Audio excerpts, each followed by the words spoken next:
La marque CVV a depuis quelques années opéré un changement dans sa production. Depuis la création de sa filiale entrée de gamme, Sencut, CVV a réalisé une montée en gamme tant au niveau des prestations que du tarif de ses couteaux. L'objectif de la vidéo d'aujourd'hui, c'est de parler de l'un des premiers modèles symptomatiques de cette montée en gamme, qui a notamment inauguré le manche en aluminium chez CVV, le modèle Cubite. Avant de rentrer dans le vif du sujet de cette vidéo, j'aimerais d'abord faire une rapide présentation de la marque CVV. À la base de CVV, il y a une marque chinoise, WeKnife, fondée en 2000 et qui a pour objectif de faire de la sous-traitance dans le monde de la coutellerie. WeKnife s'est rapidement devenu une très grande entreprise et en 2016 ils se sont lancés à faire leur propre modèle maison, avec comme ligne directrice une innovation au niveau du design et surtout une excellente qualité de fabrication et de matériaux, surtout au vu du prix proposé pour l'époque. Moi, il y a notamment le modèle d'Icon que je trouve magnifique et que j'aimerais beaucoup me procurer aujourd'hui, mais c'est très difficile. 2 ans après la création de WeKnife, ils décident de créer une autre marque, plus orientée entrée de gamme. On parle de CVV.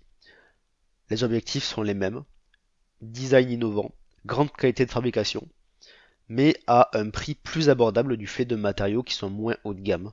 Donc on retrouve des modèles comme le Praxis par exemple, qui ont inauguré CVV, ou aussi le modèle Elementum qu'on ne présente plus aujourd'hui, je pense, peut-être l'un des couteaux les plus vendus de ces 10 dernières années.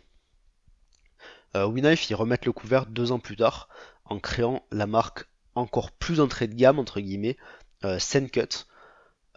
L'idée c'est de reprendre un peu la formule qui a fait la renommée de CVV, des couteaux très abordables, avec une excellente qualité de fabrication, pour un prix contenu. Cependant, du coup, pour distinguer un peu entre Sencut et CVV, ils ont décidé d'un petit peu monter le cran en termes de qualité, et aussi monter de tarif chez CVV. Donc pour résumer, on se trouve avec des couteaux chez Sencut qui orbitent autour de 40-60 euros, pour le dire de manière un petit peu imagée. Les couteaux chez CVV, ils peuvent osciller entre quarantaine, 50 euros pour les premiers prix, mais peuvent s'envoler facilement jusqu'à 140, 150 euros pour les modèles avec des lames Damas. Et chez WeKnife, on va orbiter entre, on va dire autour de 120, 150 euros pour les modèles les plus accessibles, mais sans vraiment de limite haute pour les prix, avec des modèles limités, avec des aciers Damas style, etc., qui peuvent s'envoler sans problème au-delà des 1000 euros. Donc maintenant que les présentations sont faites, on va enfin pouvoir parler de ce modèle Cubite, que je vais prononcer à l'américaine parce que prononcer à la française, le nom est un petit peu vulgaire, disons. Donc tout d'abord, quelques propriétés intéressantes sur ce couteau. Donc la longueur totale est de 18,3 cm pour une longueur de tranchant de 7,6 cm. Ce qui va surtout être intéressant sur ce couteau, ça va être le poids, qui est très contenu, de seulement 80 grammes, avec une épaisseur de lame de 2,3 mm, à- qui est inférieur à ce qui se fait traditionnellement sur cette taille de couteau. On est souvent plus proche des 3 mm, disons. L'acier de la lame est en 14C28N, et le manche est en aluminium, comme je vous l'ai fait remarquer déjà plusieurs fois. Ce couteau avoisine les 80 euros. C'est pour ça que je vous dis que c'est une petite montée en tarif chez CVV qui nous avait plutôt habitués à des modèles situés vers les 60 euros. Pour le comparer avec quelques couteaux qui sont pour moi assez équivalents en termes d'utilisation, je vous mets ici en bas le modèle Delica 4 de chez Spyderco et au-dessus le très connu le modèle Bug Out de chez Benchmade. Pour moi, c'est 3 couteaux qui ont des philosophies de lame et de manche qui sont assez différentes, mais utilisation assez similaire dans le sens où ce sont 3 couteaux légers, mais capables d'à peu près toutes les tâches qu'on peut demander à un couteau de poche moderne. Donc tout d'abord, on va parler un petit peu de ce qui fait l'originalité de ce couteau. Donc comme je l'ai répété déjà plusieurs fois, le manche en aluminium de ce modèle.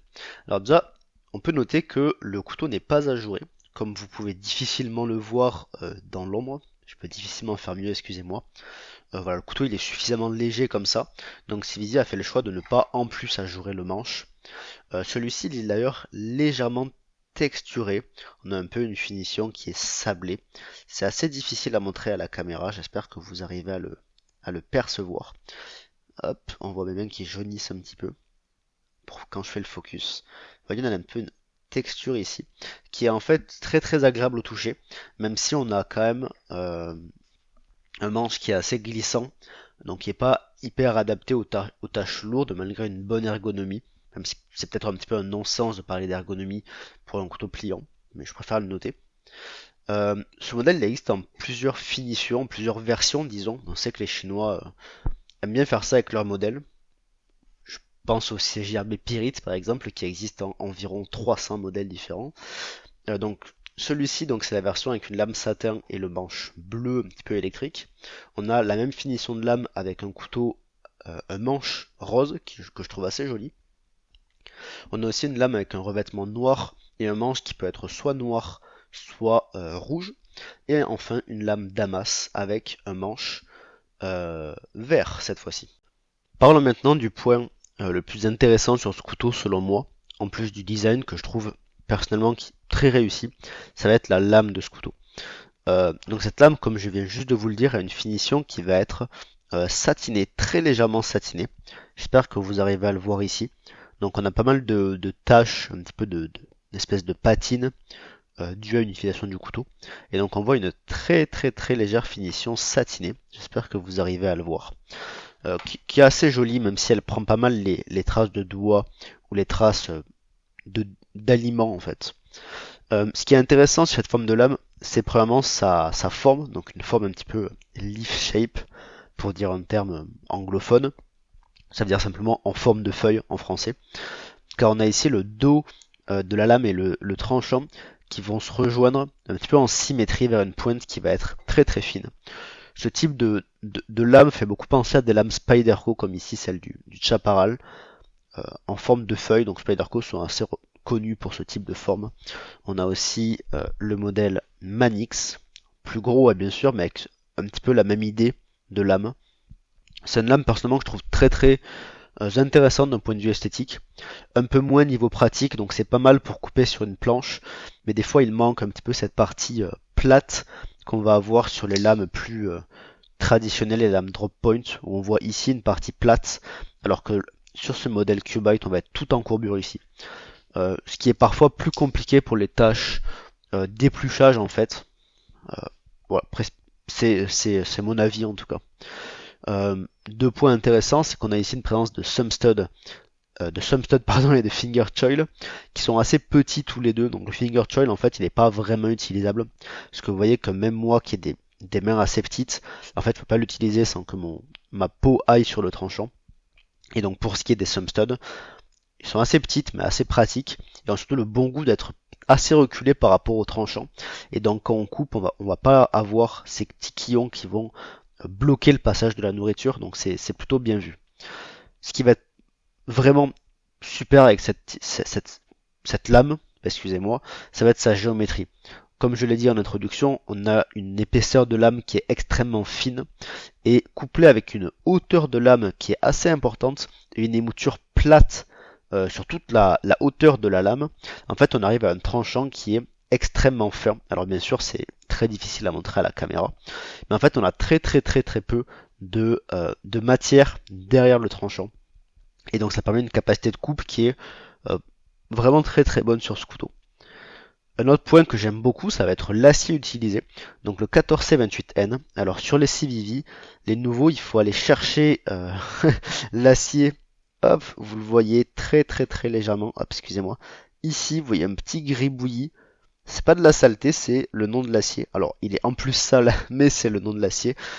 Donc, le but, c'est d'avoir une lame qui n'a aucun marquage, ce qui est plutôt bien vu chez CVV. C'est plutôt élégant de faire ça. Donc, lame 14C28N, c'est un acier que j'aime beaucoup. Et on voit aussi ici la montée en gamme de CVV qui arrête d'utiliser le D2, qui est un acier que moi je n'aime pas trop personnellement. Pour du Nitro V ou du 14C28N, qui sont deux aciers assez proches en termes de propriété, mais que je préfère largement pour des couteaux pliants. Alors pour le dire en quelques mots de manière un petit peu rapide, les intérêts de cet acier, c'est vraiment qu'il est très résistant à la corrosion, ce qui est pour moi un très bon point pour un couteau pliant, encore plus qui va être utilisé pour de la nourriture, car on a toujours des saletés qui viennent se mettre entre les plaquettes et la lame dans le mécanisme caché. Et donc c'est sur ce type de couteau, on a très très souvent des points de rouille là où c'est difficile à atteindre, surtout si on les démonte pas souvent. Et donc un couteau résistant, une lame résistante à la corrosion plutôt, c'est pour moi un bon point pour un couteau de poche. On a aussi une excellente résilience sur ce type d'acier, c'est-à-dire la capacité de se déformer sans se casser, qui est assez proche de celle du CPM 3V, donc il y a un acier qui est très très premium pour ceux qui connaissent, qui est utilisé sur des couteaux de survie qui sont extrêmement chers. Et donc là on l'a pour bien moins cher et inoxydable. Et c'est aussi un acier qui est extrêmement facile à affûter. D'ailleurs, je recommande à tous ceux qui veulent s'entraîner à affûter à main levée à la pierre de commencer avec ce type d'acier. C'est très très très facile d'enlever de la matière, c'est très facile d'avoir un tranchant vif, c'est très facile à entretenir et c'est aussi facile à polir. Donc là, vous voyez qu'il y a une finition qui est à peu près polie miroir sur cet acier, qui est poli miroir sur ce couteau et qui s'entretient au cuir très très simplement. Le gros point faible par contre, ça va être la tenue de tranchant qui va être médiocre, disons-le. C'est assez proche de ce qui se fait sur du 8CR13 MOV ou sur du LC 200N pour des comparaisons, en m'appuyant sur les données du site Knife Steel Nerds que je vous invite à consulter, qui est une mine d'or sur ce domaine.